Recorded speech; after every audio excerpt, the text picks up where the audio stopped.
السلام عليكم ورحمة الله وبركاته. نحمده ونصلي على رسوله الكريم وبعد।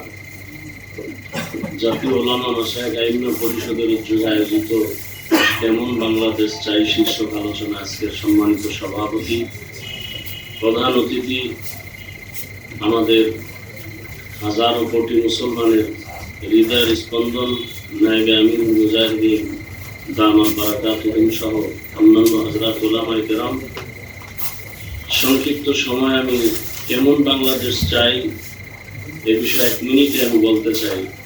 1 নম্বরে, আমরা আসার পথে, আমি আসতে অনেক আগেই আসতাম, যানজটে পড়ে আছি, তো যানজট মুক্ত বাংলাদেশ চাই। দ্বিতীয়ত, গণমাধ্যম কর্মীরা যেন আমার দেশে স্বাধীনভাবে সত্যটা উপস্থাপন করতে পারেন সেই ব্যবস্থা আমরা চাই। তৃতীয়, ইউটিউব ফেসবুক নিয়ন্ত্রণহীন চাই না, বরং নিয়ন্ত্রণ যুক্ত থাকবে, যেন কেউ যার যার মন মতো কিছু করে বিশৃঙ্খলা করতে না পারেন।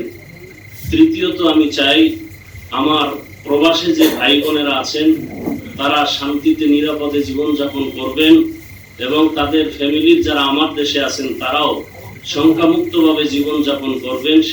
সেই ক্ষেত্রে ব্যবস্থা নেয়ার দাবি জানাই এবং উলামায়ে কেরামের ব্যাপারে আমি বলবো, সর্বোচ্চ সম্মানে এদেশের উলামায়ে কেরাম বাক স্বাধীনতা নিয়ে কথা বলবেন, বিচরণ করবেন। কোন প্রচার মাধ্যমে উলামায়ে কেরামের উপরে ভিন্ন কারো নাম থাকবে না, কথা থাকবে না, উলামায়ে কেরাম সর্বোচ্চ সম্মানে থাকবেন।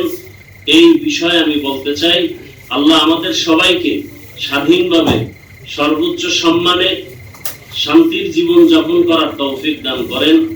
ওয়া আখিরু দাওয়ানা আলহামদুলিল্লাহি রাব্বিল আলামিন।